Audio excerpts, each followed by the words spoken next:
Tender short ribs with a rich sauce over a bed of creamy mash, perfect for you and yours. Season some short ribs with tropical heat sea salt and black pepper.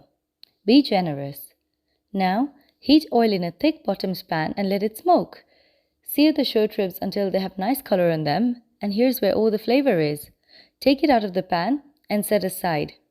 In the same pan, add onion, celery, tropical heat dried oregano, some dried thyme, dried rosemary, and a bay leaf. Stir and then add tomato paste and plain flour. Cook for 2 minutes and then add carrots to the pot, followed by a whole head of garlic. Deglaze the pot with some dry red wine and stock. Return the short ribs back to the pot along with any juices and sprinkle parsley over it and cover.